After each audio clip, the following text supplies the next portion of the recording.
que envolvem mais a cabeça, escrever ou planejar, né? Poder ter um tempinho ali também sem ninguém ligar, sem ninguém mandar mensagem. Às É 7 da bom. manhã, dificilmente alguém vai ligar te incomodando ou pedindo alguma coisa. Algum cliente pedindo Ou alguma coisa. telemarketing ou qualquer coisa do tipo, não vai rolar. Mas Porra, mas desculpa, cara, por aquele dia. Aquele relaxa, dia, assim, relaxa. São Paulo tava um Acontece, caos. acontece. Só pra gente, só para eu alinhar contigo, assim, quiser conversar sobre qualquer coisa, até sobre a parada lá do negócio de mídia que você tava querendo tirar umas dúvidas, conversar e tal, fica à vontade. Depois ali, pelo menos meia horinha, eu vou fazer algumas perguntinhas para você, só coisa simples, aí eu vou gravar aqui com o Zoom para poder depois extrair o áudio. Uhum. Basicamente, vou perguntar da sua história, como que você começou. Eu, pessoalmente, já conheço porque eu já li lá no seu blog. Uhum. E aí eu queria saber mais detalhes específicos, assim, quais foram os grandes pontos de virada da sua carreira, momentos que você sentiu que foram a descoberta de uma grande alavanca de crescimento, por exemplo, em um determinado projeto, o que fez mais diferença, se foi hack ou se foi consistência, as coisas perguntas bem mais ligadas a negócios e ao marketing em si do que necessariamente, e aí a gente fechar com uma coisa mais pessoal, visão de futuro, o que você vê para o mercado, como que você enxerga a situação hoje dos profissionais brasileiros, enfim, e por aí vai. Pô, legal, cara, legal. Não, tranquilão, cara. Eu queria ver contigo, assim, acho que até pode Uhum, rolar o papo. claro. Eu tô modelando, né, alguns caras sobre como construir podcast.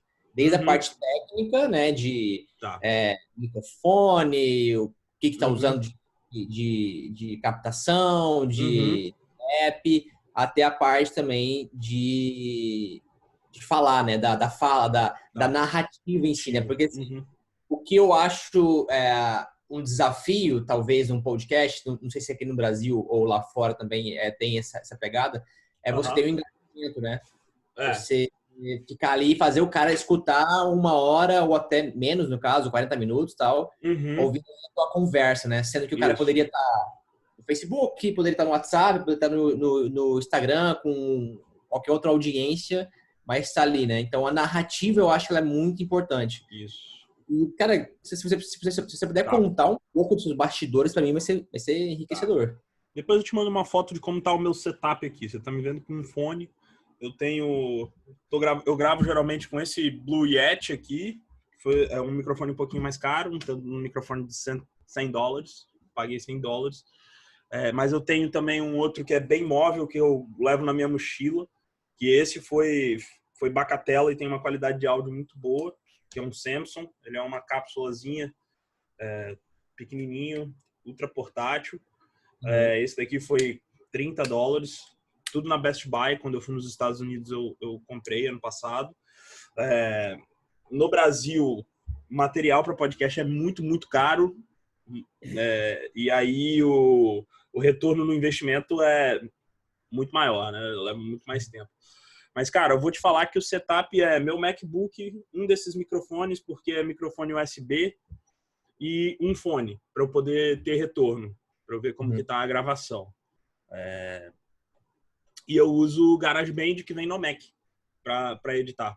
E quando eu gravo com mais de uma pessoa no local, eu já gravo direto no GarageBand. Plugo os 2 microfones nas portas USB do Mac e gravo. GarageBand é um editor É de o áudio e editor vídeo. de áudio que vem nativo do Mac. Ele tipo, eu pensei em usar o Adobe Audition, só que o Adobe Audition já é um passo acima. A própria Apple tem um outro aplicativo de edição de áudio, só que custa acho que $99. Eu não quis gastar essa grana. Peguei o que veio na mão. O GarageBand tem no iPhone, tem no Mac, né? Ele é muito fácil de usar, uma interface muito muito tranquila. Para você ter ideia, aprendi praticamente tudo assistindo vídeo no YouTube e fazendo. Aham. É, Massa. mas Se a pessoa tiver dificuldade, por exemplo, para adquirir um microfone, dá para você usar o próprio smartphone. Se tiver o fone com o mic, fica com um áudiozinho um pouquinho melhor de gravar. Se você conseguir controlar o ambiente que você está gravando, você pode gravar com o smartphone sem microfone, você só usa como se fosse um microfone ali entrevistando mesmo, entendeu? Ou se tiver 2 smartphones, só extrai o áudio e vai, entendeu? Não Você tem... acha que só captando do áudio aqui do Mac pelo Zoom fica ruim ou dá pra... Não, fica ótimo, fica ótimo. É o que, quando eu faço entrevista, é o que eu geralmente faço, tá? Eu geralmente uso o áudio do próprio Mac para gravar. E aí eu só tento captar o áudio do próprio Mac através de um fone, pelo menos do microfone de um fone. Já fica de boa, porque quando você vai gravar no Zoom, você vai estar num ambiente controlado, provavelmente numa sala fechada, alguma coisa do tipo. Então isso funciona bem. Distribuição, cara, você pode ir na Anchor ou na Spreaker, são plataformas que já conectam você com todas as outras plataformas de podcast.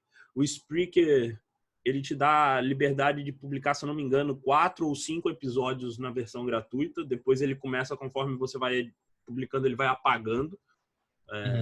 E a versão paga dele começa em $8 por mês. Bem ok.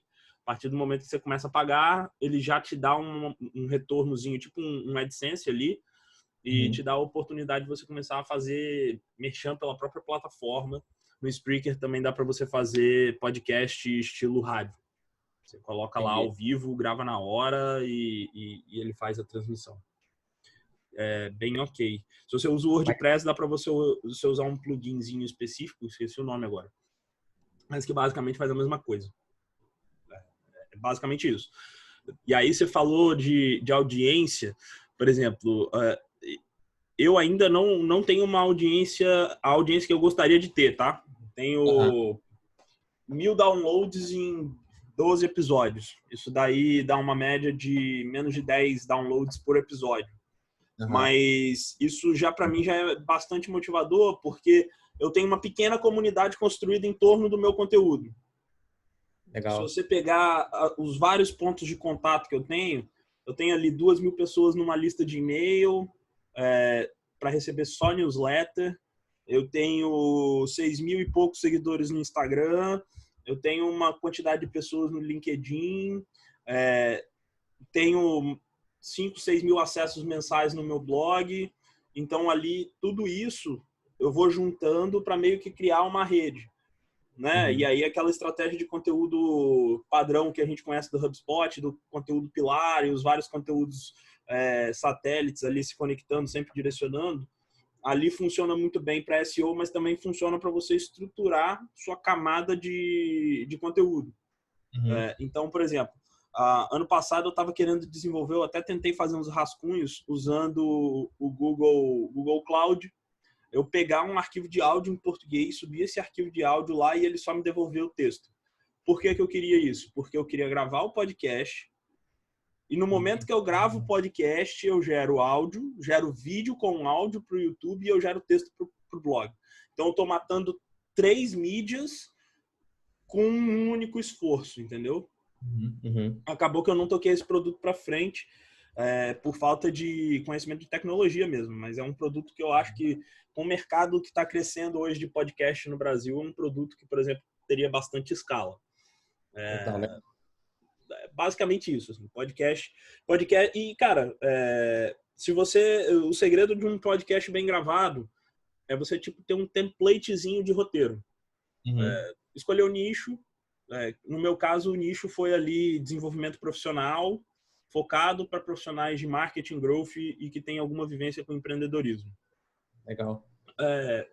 Só que aos poucos eu vou coletando e começando a colocar outros tipos de conteúdo no meio, que são outros conteúdos que culturalmente me interessam e que eu já notei que geralmente profissionais desse perfil também gostam de conversar sobre. Esporte, cultura pop, tecnologia. Então, são coisas que eu tento trazer para esse ambiente para eu também ter uma escala maior de audiência. Basicamente é isso. E o segredo, assim, eu não sei te falar se é realmente esse, mas eu vejo que o segredo é consistência. Se você se propõe a colocar um podcast por semana, toda terça-feira, às 9 da noite, toda terça-feira às 9 da noite tem que ter um podcast lá, mesmo que ninguém esteja ouvindo, sacou? E eu acho que, para mim, o maior case disso é o Jovem Nerd. O Jovem Nerd começou a fazer podcast quando o podcast não era nem uma mídia conhecida. Né? Coisa atrás. Lá em 2010, 2009, um negócio assim. Então, e aí hoje, como eles foram pioneiros, hoje eles são os caras do podcast no Brasil, são altamente reconhecidos. Mas se você for olhar, toda sexta-feira de manhã tem 2 episódios do podcast deles no ar, independente do que aconteça. E quando não tem, geralmente eles sofrem com a revolta da audiência, né? Não subiu o podcast do Nerdcast RPG, que não sei o quê. Então, quando a audiência se acostuma com um padrão, já fica muito mais fácil. E aí o segredo... Quando você esse padrão, cara, você realmente fere ali a comunidade porque você se compromete, né, a entregar alguma coisa. Exatamente. E aí foi igual quando eu fiz no ano passado. Eu comecei a meio que documentar, falar assim, vou experimentar fazer podcast, acho que vai ser legal. Vou compartilhando com vocês. E aí um amigo polonês que era do time lá do Gary Vee, que foi a pessoa que me mentorou bastante em podcast, ele falou, cara, não comece a publicar enquanto você não tiver 4 episódios gravados. Sério, cara, olha só. Interessante. Aí eu perguntei por quê. Ele falou, para não ter gargalo. Porque se acontecer um imprevisto de um cara falhar, né, contigo, você já era. Exatamente. Então eu falei, legal. Ele falou, só começa a publicar com 4 episódios gravados e já com uma agenda de pessoas para você entrevistar nos próximos episódios. Aí eu perguntei para ele, você faria podcast? Você faz podcast como? Eu gosto de trabalhar por episódios, como eu sou sozinho para gravar, editar e tal, eu trabalho por temporada. Então eu fecho 12 entrevistas, uma por mês, e eu fecho uma temporada. Falei, legal.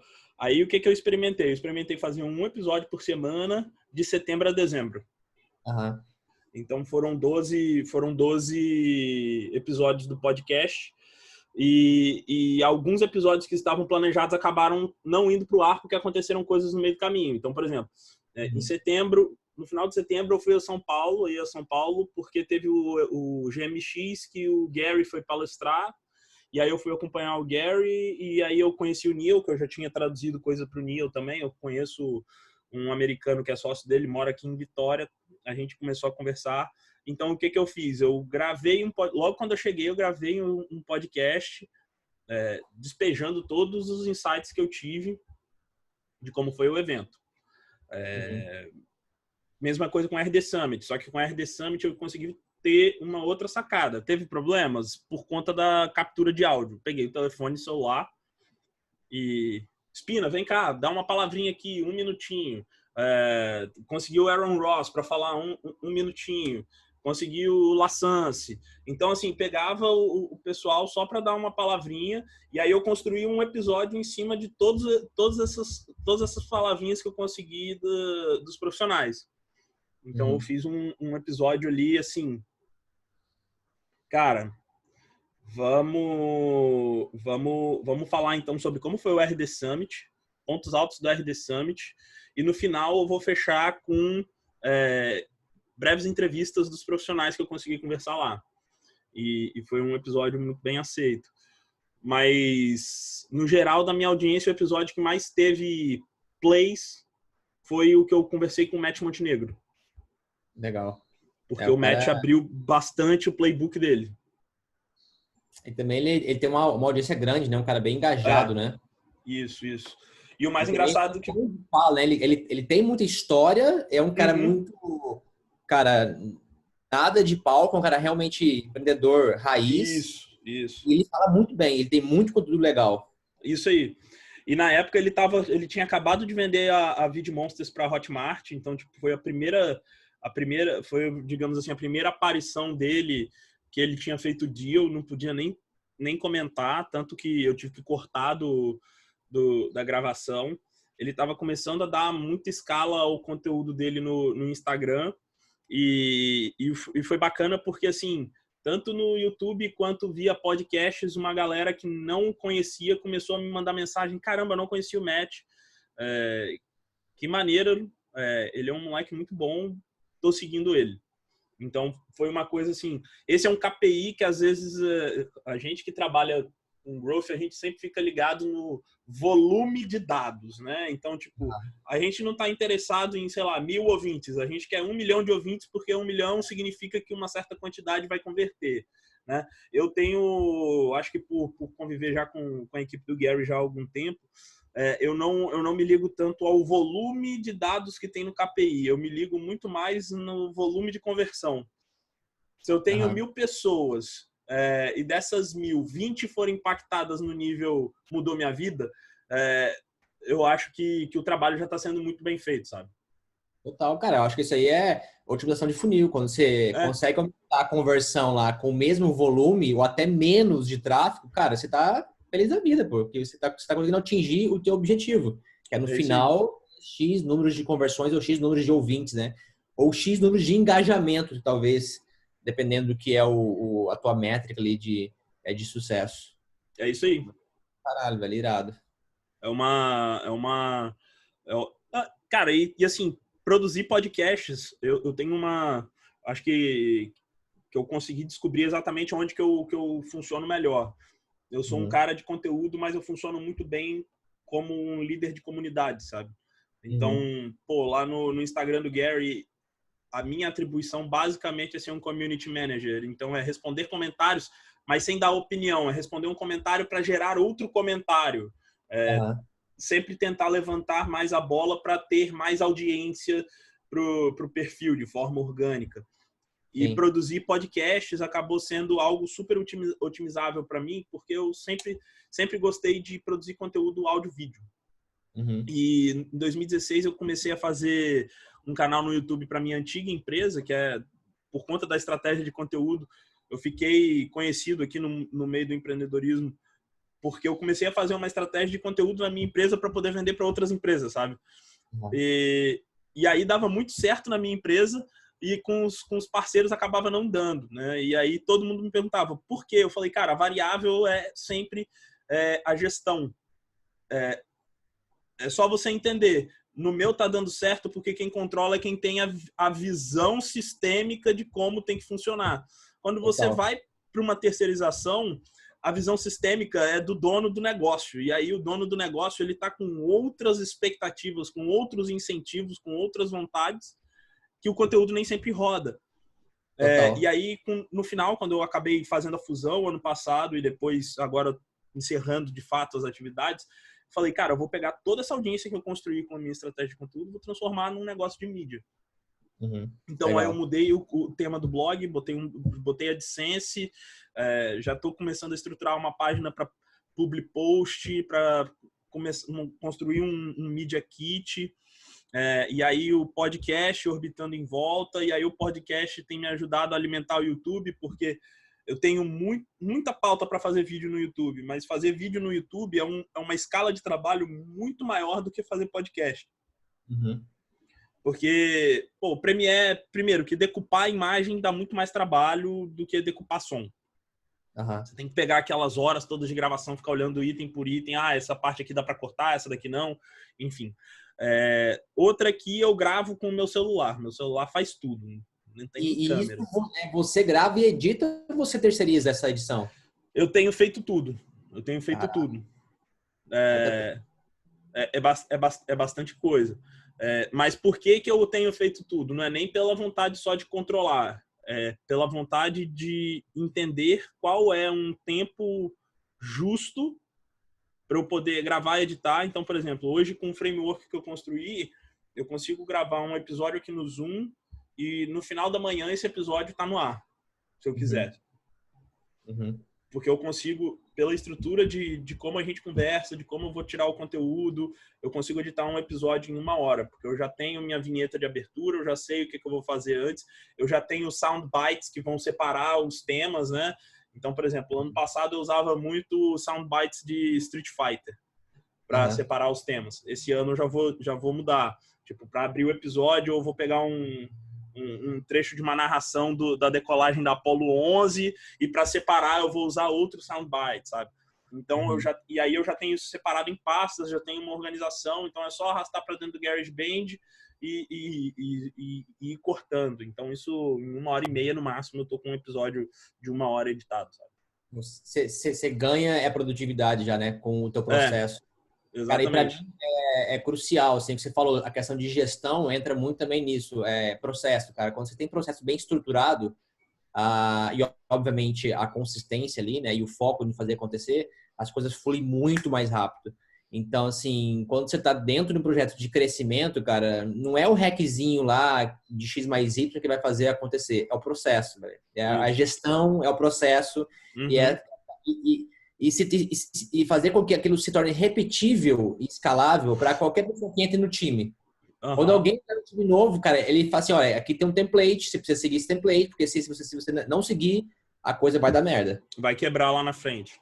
Vai quebrar na frente. Então, é crucial, cara. Processo, gestão de processos e aí, cara, é a energia que você coloca também ali na frente para fazer aquilo acontecer. Isso.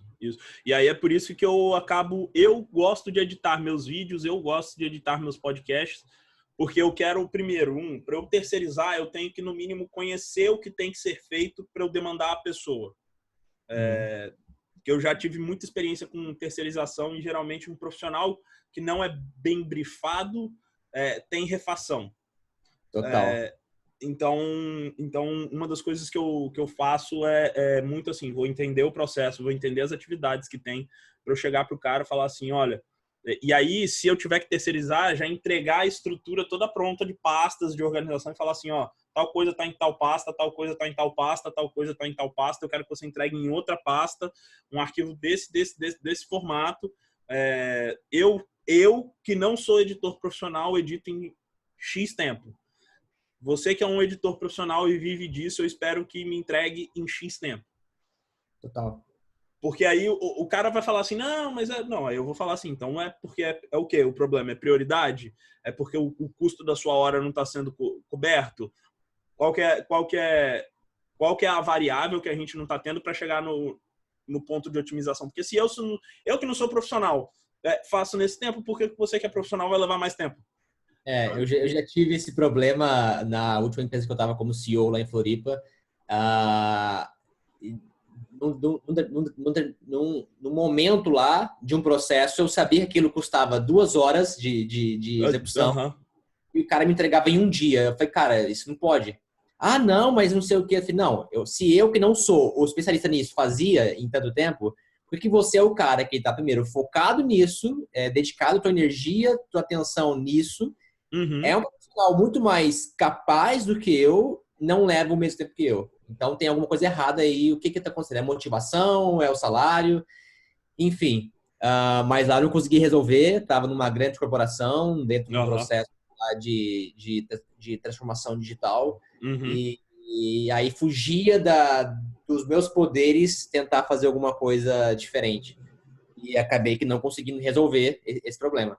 Mas, cara, isso é brilhante, porque assim, se todo profissional de growth tiver, e que nem todos têm, eu converso com muitos, e aqui como consultoria eu falo com vários times de várias empresas, vários modelos de negócio diferentes, grandes, faturamento de 7 dígitos, sabe? Não tem esse mindset, cara, não consegue, não consegue entender, e quando entende eles falam assim, tá, cara, então é isso que faz a diferença. E de fato cara, porque quando você tem isso muito bem estruturado, você tem mapeado e você consegue ter previsibilidade, né, do que pode acontecer e aonde pode quebrar. Exatamente. Tipo, não acontecer em tal momento, em tal data ali do mês, do período, vai dar merda. E se der merda, cara, vai cair KPI, a gente não vai conseguir bater a meta, a gente não vai conseguir chegar ao resultado esperado. É isso aí. E por exemplo, agora eu assumi, tem 3, 4 semanas, mas vai fazer um mês ainda, que eu assumi como CMO de uma startup aqui em Vitória. Na verdade, não é nem de uma startup, é de uma Venture Builder. Mas eu estou alocado basicamente numa startup chamada Multas BR, que a gente utiliza inteligência artificial para fazer recurso de multa. Então, Legal. basicamente, a gente conseguiu fazer um algoritmo que entende quais são os argumentos que tendem a ter mais aceitação na hora de um recurso de multa. A pessoa passa por um funilzinho lá de qualificação, que ela consulta se a multa dela pode ser recorrível, e a partir daí ela cai no nosso fluxo. O mais engraçado é que, assim, hoje eu fui contratado, basicamente, eu era consultor da Tegros nesse projeto, mas a gente tinha algumas limitações, e aí eu acabei indo para o projeto para ser... Queriam que eu fosse um outsource, né, um gestor outsource, só que eu acabei querendo assumir mesmo como gestor do projeto. E o principal desafio é abrir mais canais de aquisição, porque hoje a gente tem uma meta de faturamento. Para chegar num faturamento recorrente de 6 dígitos, é possível, o mercado é gigante. Uhum. A gente tem benchmark que não tem essa inteligência tecnológica por trás, que é um monte de advogado fazendo um monte de recurso que faz esse faturamento, sabe? Então eu falei, cara, a gente tem a faca e o queijo na mão. O que a gente tem que fazer para poder chegar nesse ponto? E aí são algumas partes do processo de growth e aí eu me coloco no meio às vezes, tá? A gente fica querendo pular, sabe? Eu gastei esses quase 4 semanas fazendo diagnóstico para definir, sabendo qual é a meta de negócio, definir quais são as metas do marketing. Para apresentar hoje, mais tarde, vou apresentar para a equipe, para a gestão, um plano de trabalho, falando assim, ó, a gente tem 5 metas, essas são as atividades que eu acredito que vão cumprir para a gente alcançar essas metas. E aí as pessoas acham que o trabalho de growth é o tempo inteiro sexy, né? Vamos fazer um hackzinho aqui e vai, pá, destruir. E é muito mais gestão e repetição do que você necessariamente pensar numa coisa maluca que vai te trazer um resultado milagroso do dia para noite, sabe? E eu te falo, cara, que 80% dos resultados que eu já tive e que a gente tem também como consultoria, como consultor, é o arroz com feijão bem feito. Cara, você entender ali o processo, entender o funil do cara e fazer o arroz com feijão, cara, mas assim, correto, seguindo ali o playbook, funciona, sabe? Que aquilo funciona. Aí os 20%, cara, é um hackzinho, é criatividade. É uma coisa que você faz 50 experimentos, um dá certo e você fala, Cacilda, foi esse daqui, cara. Porra, vamos pra cima. Exatamente. É muito bom. Não tem mistério, cara. Assim, o mistério é o trabalho, é duro, é pesado, que ninguém vê. O cara só vê lá quando estoura, quando cresce, quando dobra ou triplica lá o faturamento ou a meta. E aí o cara acha que foi o teste AB que resolveu. Não vê que tiveram, sei lá, milhares de testes ABs para poder chegar nisso, não sei quantos fluxos de automação, régua de conteúdo, enfim. Exatamente. Uma quantidade de coisas. Eu achei legal isso daí que você comentou agora, Michael, que até queria entender como que você caiu no growth, né? Tipo, você teve um tempo que a sua startup foi da Weira, não foi? A gente passou, cara, assim, como é que eu caí no growth, como é que eu caí no mundo do empreendedorismo? Cara, eu sou um cara, e talvez o growth vem daí, eu sou um cara acadêmico, tá? Eu me formei numa faculdade federal e o meu sonho de vida era seguir a carreira acadêmica, fazer mestrado, fazer doutorado, talvez ir para fora, alguma coisa nesse sentido. Porque o meu sonho era ser um cara especialista, era ser um cara que realmente entendesse e tudo mais, e ser um doutor aí em algum tema. O sonho, às vezes, nem sempre ele se realiza, né? Não é se realiza, mas é gostoso de se viver. Sim, isso com muita certeza. Porque assim, cara, quando você fala assim, eu quero ter um iate, meu sonho é ter um iate, mas quando você compra um iate, você vai ter, às vezes, realmente, vou dar um exemplo aqui, obviamente, fora da curva aqui, E aí, quando você compra ali o iate, você vai viver aquele sonho, você vai perceber que não é tão lindo assim, porque é lindo quando você está lá no mar, tudo mais, com teus amigos e festa, mas depois tem a manutenção, o custo e tudo mais, qualquer coisa que você não imaginava. E você fala assim, Uhum. caramba, esse sonho aqui realmente é difícil de se viver. Aqui em Vitória a gente tem um ditado sobre isso que é o seguinte: não é legal você ser o dono da lancha, mas você ser amigo do dono da lancha. Que Exatamente, cara. É a você quer melhor ter a parte. lancha, você quer ter a lancha para curtir, mas o dono da lancha nunca curte. Quem curte Exatamente. são os amigos do dono da lancha. Cara, porque é o cara que vai viver preocupado, viver ali pagando as contas, a manutenção e deve ter um custo muito alto que eu não sei dizer. Então, Uhum. cara, eu fui para São Paulo em 2014 e aí, cara, em 2014 eu entrei no mestrado na USP. E, porra, meu sonho é na USP, não sei o quê, vou virar referência e vou decolar minha carreira acadêmica aqui dentro. E, de fato, é referência, os caras são muito bons lá. O ecossistema acadêmico da USP é muito do caralho, muito foda. Uhum. Porém, eu me deparei com um tipo de estrutura muito engessada, muito, cara, sabe, é Você, aquilo e não tem como você fugir daquilo. você tem que seguir esse método, tem que escrever um paper a cada tanto tempo. Pororó, Exatamente. pororó.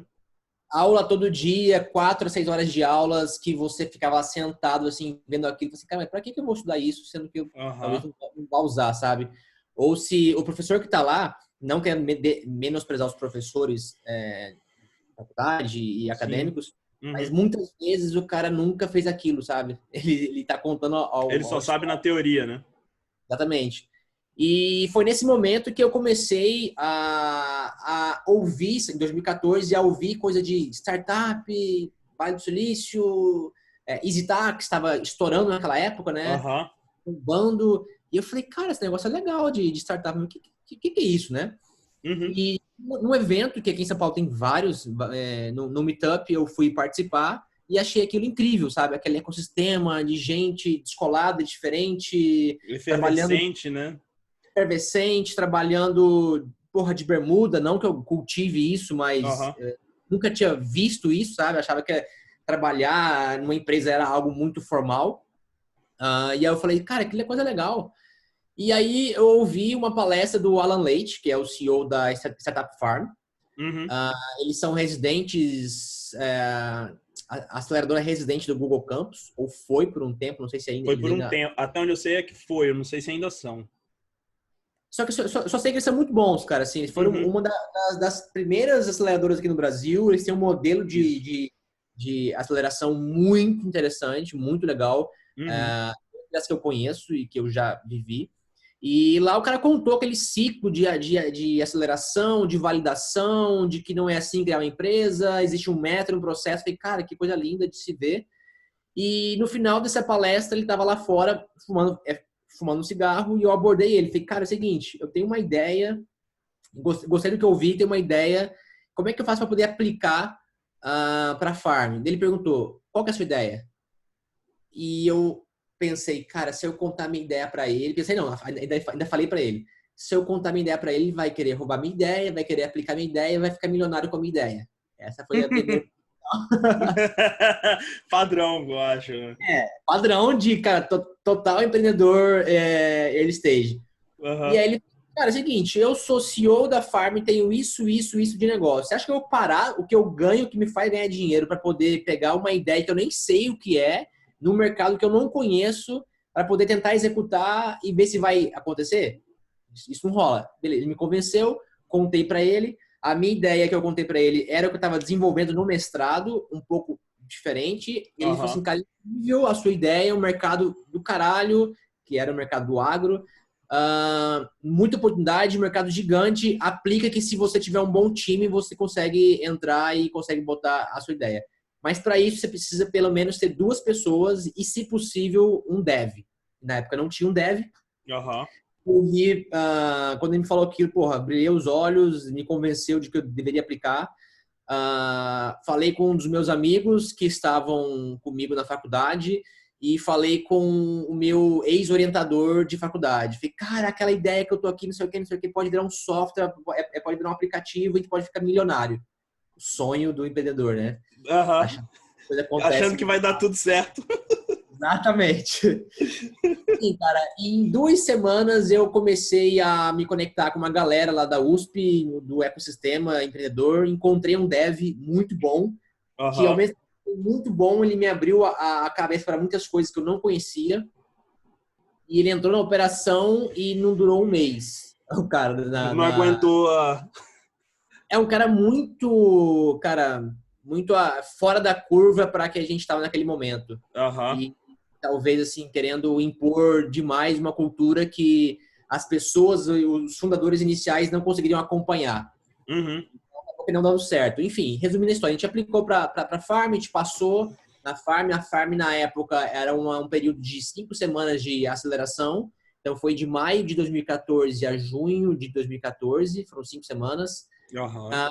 Um programa que a cada semana você faz um pitch e aí você vai evoluindo com a sua ideia e a cada semana você valida um pedaço da sua empresa de acordo com o método, né, de Lean Startup e de Customer Development.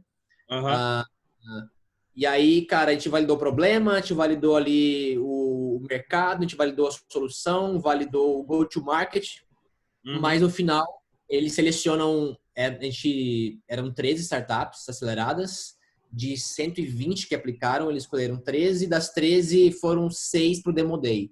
E a Uhum. gente não foi para o Demo Day. A gente não conseguiu validar a tempo de estar preparado ao Demo Day. Demo Day é um evento final que você mostra para o mercado e para investidores a tua startup e eles priorizaram em startups que tinham já soluções para poder entregar e começar a tracionar ali pelo menos algumas coisas.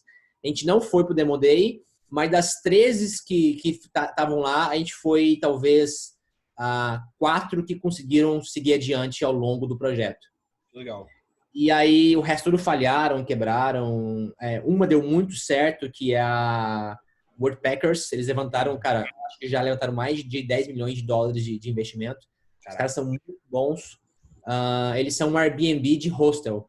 Então, só que ao invés de eu pagar, Ah, eu troco experiência. Então, eu me hospedo no hostel em troca de ajudar a limpar o hostel, ou a criar um entendi. site no hostel, ou Uhum. a acontecer o que eu tenho de serviço para o hostel. É bem uma coisa de comunidade, né? Bem nichado. Para quem é mochileiro, geralmente eles gostam, curtem fazer isso, né? Exatamente. E eles estão no mundo todo, cara. Eles têm rosto do mundo todo. Uhum. Ah, e eles ganharam o Demo Day. Então foi um case muito, muito bacana. Os caras são muito bons. Passando o Demo Day, cara, a gente, ao longo de 2 anos e meio após o Demo Day lá, a gente conseguiu levantar no total 600 mil de investimento.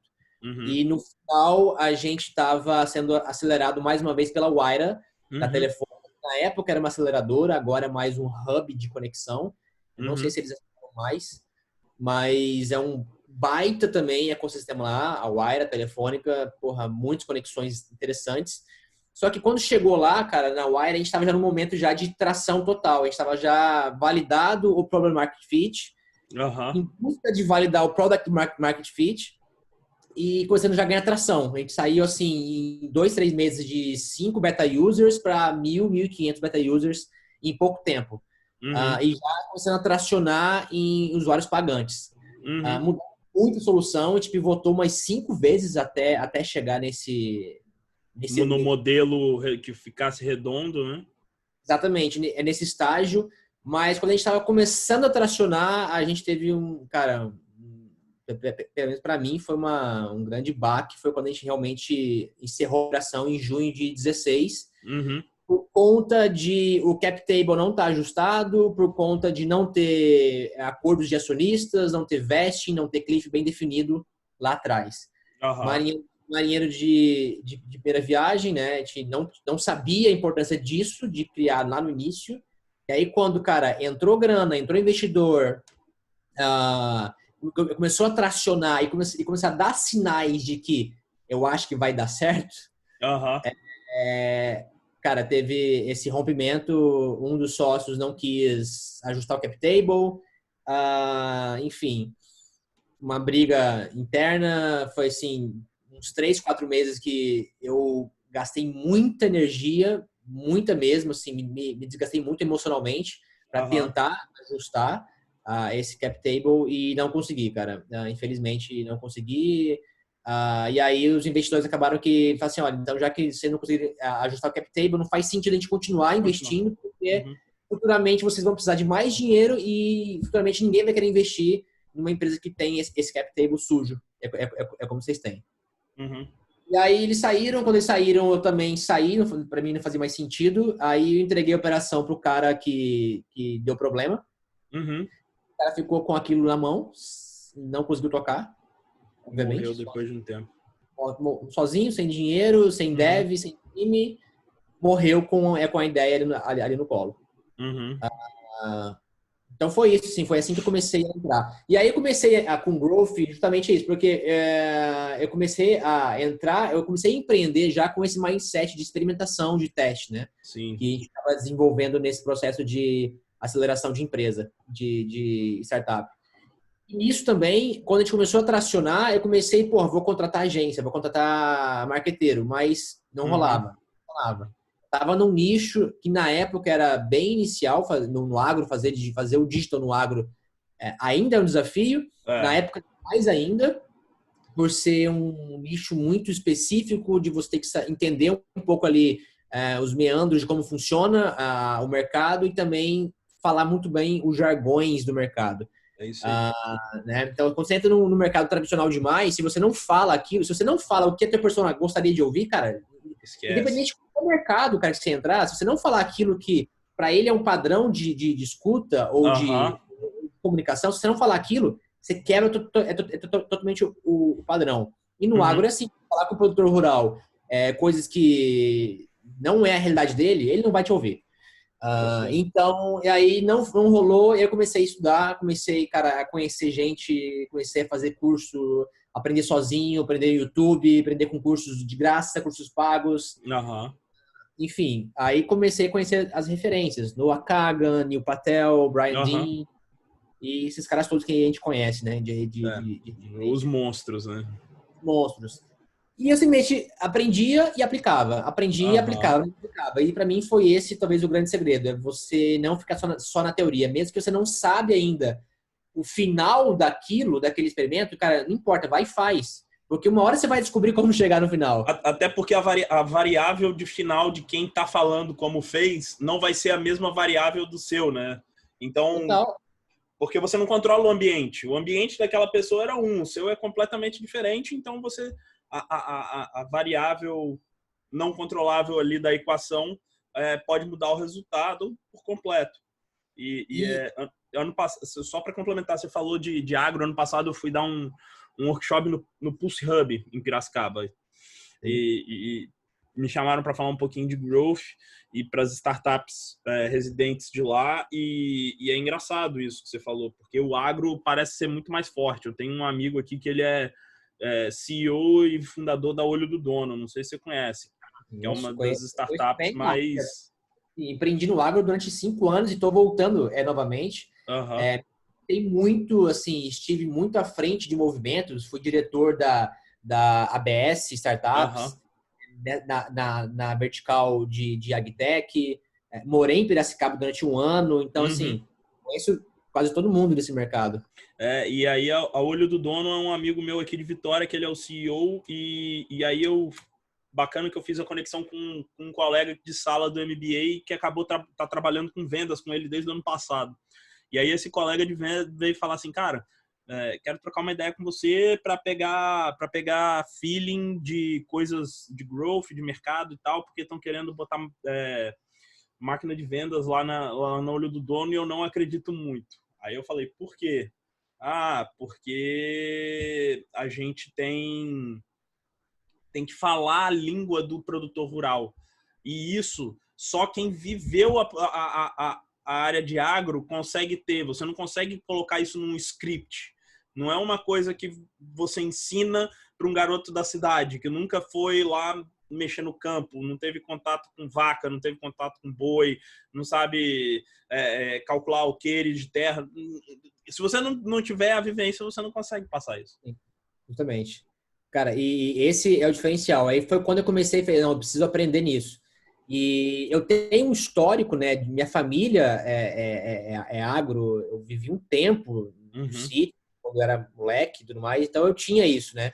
Obviamente não sou aquele cara raiz, uhum, mas por um tempo eu vivi, então eu tinha um pouco de vivência, um pouco ali de conhecimento. Meus tios ainda são produtores lá no Paraná, então eu uhum. tenho aqui um pouco de vivência. E aí eu comecei, cara, ali a estudar e comecei a aplicar. E o grande diferencial para mim que fez é eu nunca tentar aquilo que eu falei, você, mesmo que você não saber onde vai chegar, ou não saber como chegar lá no resultado, você tem que ir lá e fazer. Porque eu vejo muito problema de gente querendo se comparar, growth que está iniciando, ou cara, marketeiro que está iniciando, e aí se comparar a gente que está já há 5, 10 anos no mercado. Cara, isso é impossível, velho. Então, eu não posso me comparar lá ao Neil Patel, ao Noah Kagan, ao Brian Dean, Uhum. eles têm de resultado, porque, cara, eles estão lá há muitos e muitos anos na minha frente, sabe? Então, Então, fazendo isso, eles praticamente criaram um nicho, né?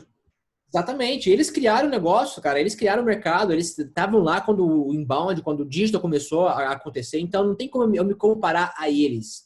E a gente não deve ser um erro grotesco se você fizer. Uhum. Então, o lance é você aprender o negócio, faz. Aprender o negócio, faz. Mesmo que você não sabe medir. Ah, mas eu não sei medir, mas eu não sei onde vai chegar. Não interessa, vai e faz, cara. Porque ali você vai aprender a como fazer. Ali você vai aprender como chegar até O o resultado, né? resultado e você Uhum. medir e saber começar a construir ali o teu case.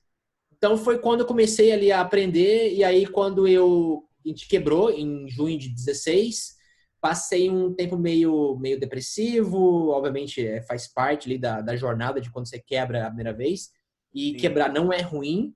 O brasileiro tem muita esse medo de assumir o fracasso, É, mas talvez é a parte mais enriquecedora da jornada de um empreendedor, você fracassar. Porque quando você fracassa uma vez, a chance de você fracassar outra vez naquele mesmo erro, ela é menor. Porque você já passou exato. por... sabe o caminho que vai dar merda. Então, quando você está começando um negócio e vê que vai dar merda, você fala assim, opa, peraí, isso aqui eu já passei. Não posso Uhum. repetir a mesma coisa. Você vai lá e faz diferente. É isso aí. Ah, nisso, cara, a SP Ventures tem um fundo de investimento bem específico em agro. Eles têm um fundo grande, hoje é um fundo de quase, se não me engano, 150 milhões de reais. Eles investem muito em agro. Eles me chamaram para poder assumir a operação da Egro, para ser um líder de marketing lá da Egro, Uhum. juntamente com o CEO também, que me conheceu, né? Acabou me convidando e eu fui para Piracicaba para poder liderar o time lá. E lá, cara, eu pude realmente ter a liberdade de aplicar growth na veia e Maneiro. fazer várias coisas interessantes.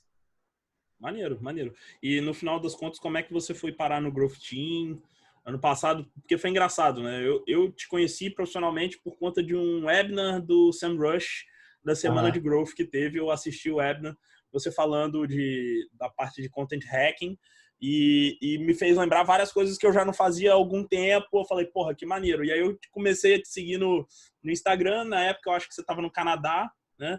Aham. E a gente acabou começando... É, é, a gente acabou começando a trocar uma ideia, a conversar ali justamente sobre growth, essas coisas do mercado, né? Como que você Cara, eu fui lá foi... na Growth Team foi o seguinte, conheci o Laçança já de algum tempo, já desde 2015, mas a gente era assim, a gente se conhecia pela internet ali, pela comunidade, né, de sempre estar ali engajado, postando, comentando e trocando experiência. Eu estava de 2018, eu recebi uma oferta para ir para Floripa, para ser CEO de uma empresa lá de content media, que é um pouco do que eu estou agora voltando a querer fazer. E essa empresa, ela era uma empresa investida de uma venture builder, que é a Construtech Ventures. Era uma vertical de construção. Então, Uhum. eles criavam startups dentro de uma grande empresa, que é a Softplan, para um dia ela spin-offar e ser uma empresa independente. Eu fui assumir lá como CEO, para ser empreendedor, para ter vesting, para ter cliff e tudo mais, e fazer crescer, e também para poder remodelar o modelo de negócio que eles tinham atualmente.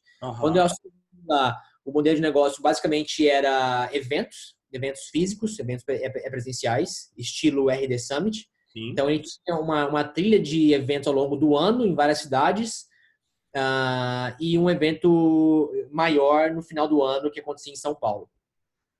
A operação era bem enxuta lá, o meu budget também era bem enxuto, a gente era em 3 pessoas, eu mais 3. E, cara, quando eu assumi lá, assim, eles não tinham muito processo de growth, de marketing, eu acabei estruturando tudo do zero. E aí a gente conseguiu bater as metas, assim, em pouco tempo, assim, 2, 3 meses de operação, consegui realmente começar a ter escala e a ter processo repetitivo para poder fazer acontecer. Comecei a partir para o online também, começar a criar infoproduto. E Sim. o grande lance lá, a minha tese era ser o que a e-commerce Brasil é para o e-commerce, só que no mercado de construção. Então, Ó, que maneiro. Eu também tenho os caras como referência, assim, da parte de conteúdo. Cara, para mim, o grande lance de você crescer e ter bons resultados é você olhar quem teve resultados, né? E tentar modelar esses caras. Ou fazer a engenharia reversa para saber como que eles chegaram até aquele estágio. Então, a ideia lá era ter realmente criar uma comunidade em cima de um tema, né? Você começar a produzir conteúdo e começar a falar sobre um problema e fazer aquele problema ser maior do que não que ele seja não seja tão grande, mas agitar aquele problema, sabe, em cima daquele tema, que é a transformação digital no mercado da construção civil. E nisso a gente ia partir para o online, tentando vender infoprodutos, tentando vender certificações, cursos e tudo mais, para educar o mercado da importância de ter profissionais que pensem, né, tem esse mindset de transformação digital. E, no segundo momento, partir para ter mantenedores da plataforma, né, do estilo que a e-commerce Brasil faz. Acabou que não virando, foi mais vamos dizer assim, entre aspas, fracasso que eu colecionei, o que eu aprendi. Não mais por execução minha, mas talvez pela cultura dos investidores. Eles eram extremamente old school, que ok, não tem problema em relação a isso. Eles são de corporate, então assim, é um outro mindset de venture build, de investimento, né? De investimento de risco, né? Outro. Então, eles não queriam assumir alguns riscos e queriam achavam que aquele modelo não fazia sentido tocar a operação, mesmo começando a ter sinais claros de que aquilo poderia tracionar. Virar, né? Virar. Enfim, a gente acabou que não chegando a um acordo, eles queriam encerrar a operação da empresa e queriam me colocar na operação da corporate, assumir um braço lá, novo e tudo mais. Para mim não fazia sentido, não era o que eu queria naquele momento. Infelizmente, eu não gostei muito de Floripa, de morar em Floripa, apesar de ser maravilhosa, praias e tudo mais, mas morar em Floripa, para mim, não é o que eu queria para minha vida. E aí, nisso, eu estive num workshop com o Lassance. Ele falou, cara, é o seguinte, tá com uma vaga aqui e tal, a gente queria um cara com o teu perfil, esse perfil aí sênior, que já empreendeu, para poder sempre para poder estar à frente com as nossas consultorias e para poder também ser o growth manager, né, nosso aqui. Você não tá de vir para cá? Eu falei, cara, eu acho que tá bom, vamos conversar, porque faz sentido, eu tô no momento assim, meio que de transição, tal, não sei o quê. E aí culminou de eu migrar, né, sair lá da Building para poder ir para Growth Team. E na Growth Team a gente trabalha remoto, né? A cultura, desde que quando a empresa nasceu, é remoto total. Não existe escritório físico, né? O nosso escritório é o Slack e o laptop. E o horário é você que faz, você que entrega. Cada um faz o seu horário, né? Cada um faz o seu horário. Eu falei, cara, acho que esse é o momento, vou assumir na Growth Team e vou, cara, dar um pulo lá fora, conhecer gente, fazer networking, melhorar o inglês, enfim, fazer um monte de coisa legal. E foi quando eu fui para o Canadá. Fiquei lá 4 meses e Toronto é um lugar incrível para empreender, inclusive, para morar, fora o frio, que é um frio do caramba. Você foi já no final do inverno? Como é que foi? Cara, eu fui no verão, porque para mim inverno eu acho que eu não conseguiria ficar lá. Cheguei lá em julho e voltei em outubro. Outubro já era outono, né? Uhum. E peguei lá 8, 7 graus. Para mim já era frio pra caramba. Uhum. Tinha intenção de ficar até dezembro, mas uma galera que eu conheci falou assim, velho, não fica, porque você não vai aguentar, é muito frio aqui.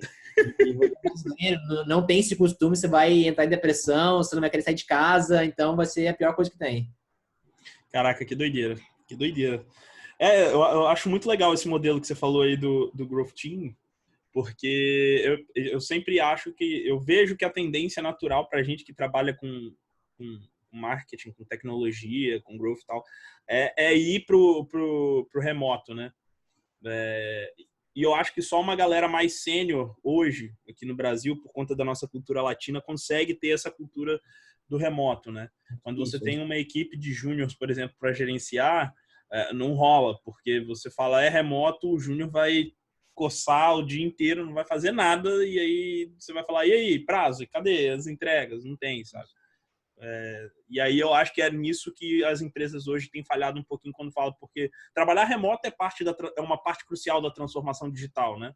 Porque se você transforma o processo, deixa tudo mais ágil, melhor e tal, sobra mais tempo, você pode gerenciar as coisas mais eficientemente, você pode ficar mais tempo em casa. E aí, Total. trabalhar de casa, né? Também E... reduzir custo também, né, É, operacional. exatamente. Hoje, boa parte das micro e pequenas empresas sofrem justamente com o custo do passivo estrutural, né? Local, água, luz, energia.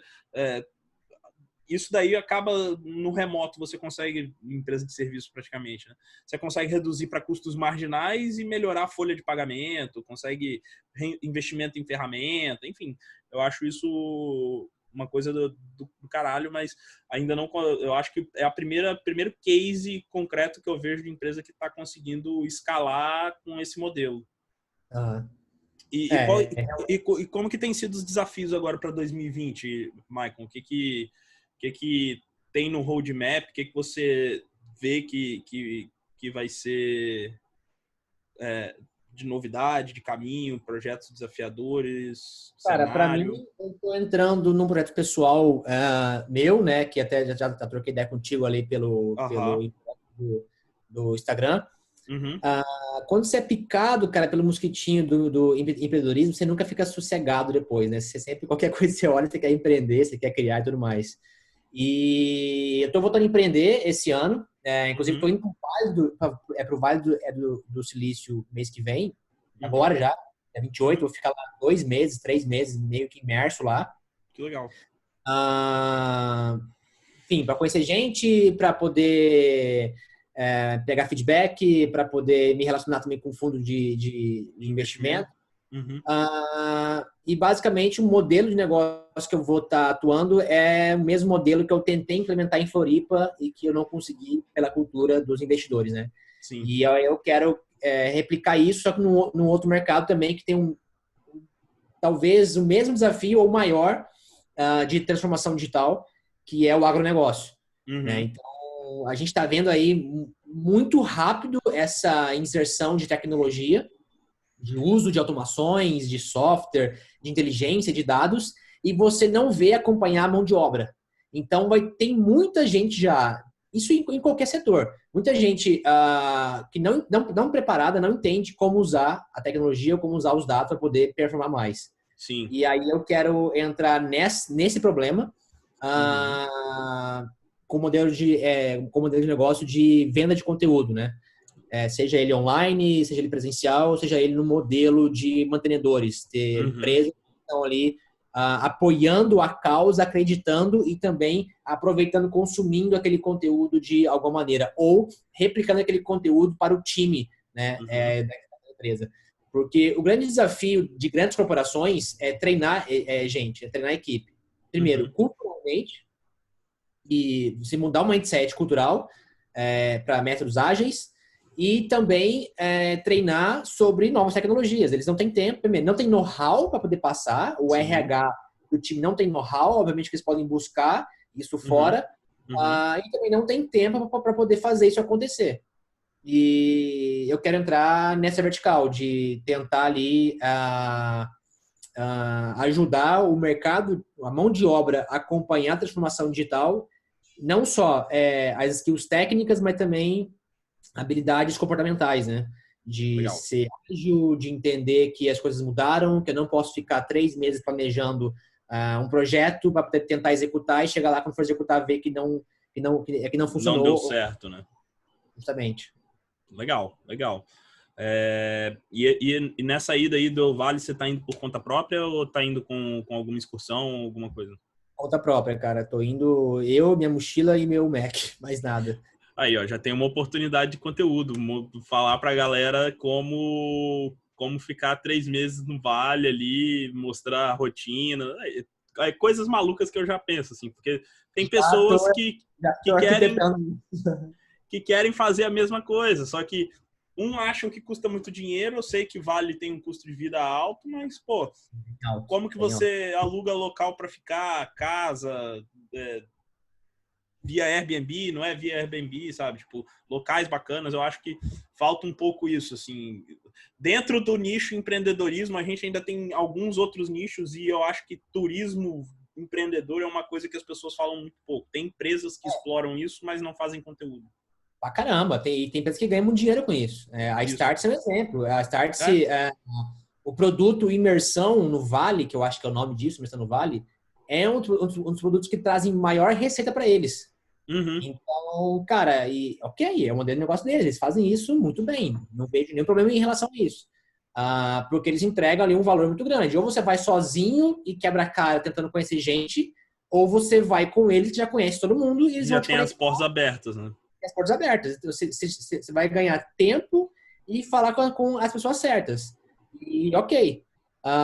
Eu tô indo lá sozinho, assim, sozinho, Michael, mas já tenho gente lá, tenho amigos que são Já tem CTO. conhecidos para justamente te ajudar a abrir portas, né? Justamente. E também aqui do Brasil, já estou fazendo várias conexões. Tipo, cara, preciso conhecer gente lá, por favor, me apresenta, se puder, alguma coisa nesse sentido. Uhum. Dá até para fazer um esquemazinho no LinkedIn lá e tal, né? Buscar pessoas de Tô fazendo conexão e várias manda coisas já. mensagem. É bem interessante, porque vou mudar também o perfil, vou, enfim, Uhum. fazer. Porque preciso ganhar tempo, né? Preciso otimizar. Eu não posso ficar muito tempo, porque é caro pra caramba. Aluguel é Sim. caro, comida é caro, ainda mais dólar, vezes 4, né? É muito Não. caro ainda. Se você não ganha em dólar, aí a coisa fica complicada mesmo. Porra, velho, você ganhar real e gastar em dólar, assim, é foda. Quando eu tava em Toronto, foi isso, assim, óbvio que o dólar é um pouco menor ainda, mas você gasta muito dinheiro. E aí, nisso de produzir conteúdo, eu tô pensando nisso porque, assim, eu vejo poucos brasileiros fazerem isso, narrar a jornada de empreendedorismo. Não Uhum. só a questão do vale, a questão de como fazer, como sobreviver, mas também, tipo assim, os bastidores de você iniciar uma startup, sabe? Sim. Você montar time, você validar problema, você validar produto, você terceirizar algumas coisas inicialmente, os bastidores psicológicos, emocionais de quem está ali empreendendo, sabe? Coisas que você não vê fácil, ou você não lê fácil, né? Esse tipo de informação. E eu acho que talvez possa ter gente interessada nisso, em querer saber Sim. essa, essa narrativa, né, de como vai acontecer. Total, total. Concordo 100%. Eu acho que os últimos 2, 3 anos para mim tem sido muito nessa que você falou, assim. No Brasil a gente tem dificuldade de falar que não deu certo, né, na jornada empreendedora. E eu dei certo por um tempo, depois não dei certo. E aí hoje eu falo assim, cara, eu fiz uma fusão, mas a fusão foi total uma forma de eu salvar o meu couro, sacou? Porque, na verdade, a minha empresa não deu certo. Ela estava à beira de quebrar e foi uma forma de eu não sofrer as consequências de forma mais agressiva, né? Obviamente, eu tenho um passivo ainda, que faz parte, financeiro, que todo mundo que é empreendedor convive com isso, não tem jeito. Há 3 anos que eu falei e ainda respondo, inclusive, processos que assim, faz parte, cara, não tem como, assim, empreender no Brasil, de fato, não é para amadores, e ainda respondo há 3 anos, assim, então, é foda, cara, empreender no É, Brasil é um MBA que você não faz em qualquer lugar. Exatamente. E aí um dos assuntos que eu vejo que começaram a se falar muito mais agora sobre saúde emocional, né? Mindfulness. Isso já lá nos Estados Unidos já é falado há uns 3 anos, mas como eu falo, assim, Brasil é assim, começa a se falar nos Estados Unidos, dá 5 anos para bombar aqui, porque é o tempo que vai levar, mais ou menos, da transferência de conhecimento. E uma das coisas que eu mais percebi, assim, e que foi até difícil eu aceitar, ano passado foi um ano de transição, mesmo atuando lá profissionalmente na Tegros e tal. No início desse ano, que eu falei, cara, eu tive burnout, eu tava... eu tenho uma certa dificuldade de falar depressivo. Eu acredito que eu não estava depressivo, porque eu acho que uma pessoa depressiva, ela tá num estágio muito avançado, mas por conta do burnout, o nível de estafa, de estresse, eu estava numa situação assim, não me cuidava, não ia para academia, não queria sair no final de semana, qualquer desculpa era desculpa para comer alguma coisa que eu ia engordar, ou beber cerveja, enfim, era um escapismo tão grande o tempo inteiro. E aí eu fui vendo meu corpo, cara, quando eu comecei a empreender lá em 2013, eu pesava 88 quilos, hoje eu tô com 108, sabe? Tipo, na jornada empreendedora eu cheguei a ganhar 30 quilos, eu tô assim, cara, não, ó, 2020 vai ser o ano que agora é prestar mais atenção no corpo e na mente, ganhos financeiros, empreendedorismo vai ficar um pouquinho mais para trás, é um tempo que precisa ser dado, mas que nunca vai deixar de existir, né? Eu acho que, Victor, a maturidade que a gente vai ganhando, assim. Eu também eu ganhei 15 quilos, né, empreendendo. Cara, tem até poucas fotos de eu gordinho, porque eu tinha muita vergonha, assim. Uhum. A autoestima era muito baixa, eu não me relacionava, eu tinha medo de me relacionar com as pessoas, enfim, porque medo de ser rejeitado, né? Sim. Então, e no Brasil a gente vê poucas pessoas falando sobre isso, sobre essa questão emocional. Sim. E ela é muito pesada. O que me fez mudar, assim, já até mostrando como que isso lá fora já é muito mais levado a sério. Assim que eu quebrei a primeira vez em 2016, eu li um artigo que foi, inclusive, premiado em algumas feiras, em alguns eventos, falando sobre o risco psicológico de você empreender no Vale. Uhum. E vários exemplos de suicídio, vários exemplos de droga, consumo de drogas, vários de bebidas, de obesidade, por conta da pressão emocional de você dar certo, de Sim. você fazer milhões em pouco tempo e ser o novo Mark Zuckerberg. E eu vejo poucos brasileiros e pouca gente aqui no Brasil falando sobre isso, sobre essa questão de você se preparar emocionalmente, de você estar bem consigo mesmo, de você entender o jogo psicológico de o que é empreender, né, e como você lidar com isso. Sim. E pouca gente se preparando para isso também. Você se preparar para você entrar num negócio desse também é crucial. Então, eu venho já me preparando já há alguns meses. Essa minha ida a Toronto também foi uma preparação mental. Uhum. Venho me preparando fisicamente. Eu tô tendo um desafio aqui. Eu tô acompanhando aí no Instagram. E secar a barriga aí, porque, cara, eu quero voltar a empreender saudável, sabe? Saber o que eu tô fazendo, tanto ali no operacional da empresa, mas também no psicológico. Saber lidar ali com o jogo. Um dos aprendizados, eu acho que eu tenho tido nesses primeiros meses de 2020 tem sido... a gente fala muito de priorização de tarefas, né? O tempo inteiro. Vamos priorizar. Só que é engraçado como que a gente falha miseravelmente em fazer isso para nossa vida pessoal, né? Uhum. E eu tenho, essa proximidade com o Gary de observar, e aí a maturidade vem e você começa a ver algumas coisas, assim. Trabalhar igual ele trabalha é uma coisa que eu não vejo, acho que não tem ninguém no mundo que vai conseguir ter o mesmo ritmo, sabe? Tipo, desconheço. Eu tentei colocar o trabalho como prioridade de tudo e falhei muito miseravelmente, porque eu não tive nem os ganhos financeiros, né? Tive aprendizado, vamos colocar assim, que equivale bastante. Mas hoje eu já vejo que eu preciso respeitar algumas coisas. Tipo, eu preciso priorizar sempre meu exercício físico. A agenda, aquele mito de que você tem que trabalhar 16 horas. Cara, para mim não existe mais isso. Hoje eu sei que eu rendo, eu uso o Clockify para controlar as minhas horas produtivas. Eu sei que num dia muito, muito, muito produtivo, eu vou produzir 7 horas e meia de trabalho, no máximo.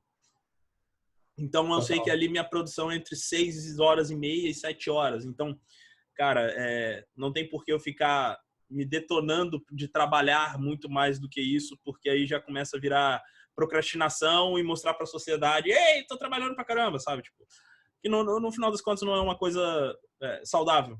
Então, prestar atenção, priorizar a minha atividade física, priorizar a minha alimentação. A saúde emocional depende muito de como você está se relacionando com as pessoas. Então, reativar amizades, voltar a ter um convívio social natural, que não fale só de trabalho, sabe? Tipo, são coisas que foram os aprendizados que eu tenho tido nesses últimos 2 meses. Total, cara. Assim, eu acho que é respeitar ali as necessidades básicas do ser humano, né? Aquela pirâmide de Maslow ajuda muito a entender, né? Cara, é muito difícil você conseguir performar se você não tiver bons relacionamentos, uma alimentação, saúde, e tá em dia ali, pelo menos com essas necessidades básicas, né, do ser humano.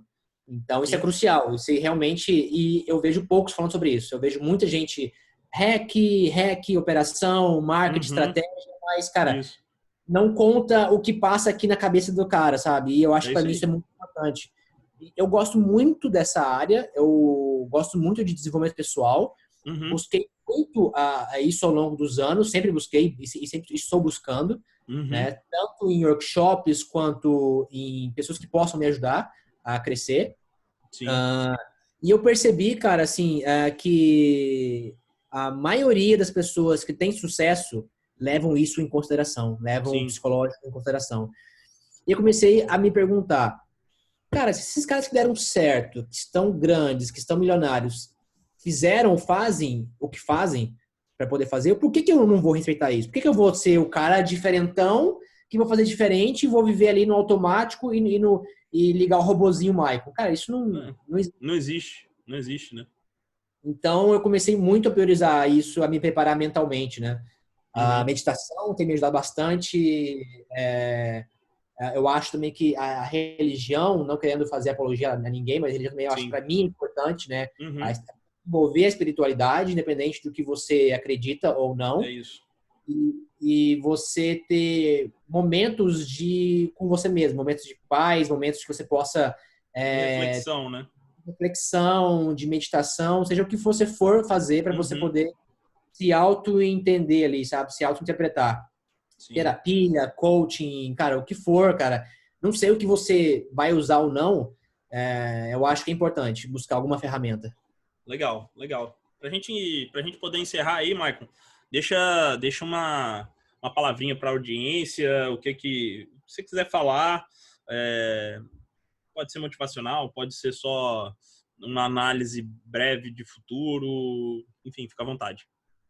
Cara, acho que a gente fala muita coisa aqui, tem muita mensagem que já dita meio que a gente conversou ao longo do nosso papo, mas para mim o que me fez a diferença e me faz diferença ainda no meu crescimento, no meu desenvolvimento, e que eu vejo muita gente errar, e eu já falei aqui também aqui inicialmente, é nunca se comparar a pessoas que já estão há mais tempo, tá? Você tentar ser igual o cara, você não vai ser. Você não viveu aquilo, você não passou por aqueles mesmos processos que o cara já passou, não tem a bagagem, o hora voo daquele cara, e ia ser muito difícil você conseguir hoje ter os mesmos resultados. Mas se você tiver a consistência e a consciência disso e saber lidar emocionalmente com esses medos, com essas rejeições, é possível você chegar muito próximo do que essas pessoas chegam.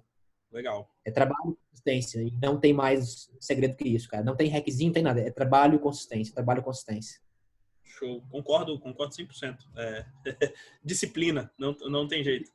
Disciplina e processo, importante. Processos são muito importantes. Não, o processo com disciplina é o que faz a gente progredir, né? Não tem jeito. Total. Confia no método. Mas é isso, Maicon. Valeuzão aí pelo papo. Inclusive, agora eu tenho que editar um podcast agora para entregar ainda hoje de manhã para um parceiro. A gente se fala, foi super produtivo. Quando eu colocar o episódio no ar, eu te aviso também, te mando um Legal. WhatsApp.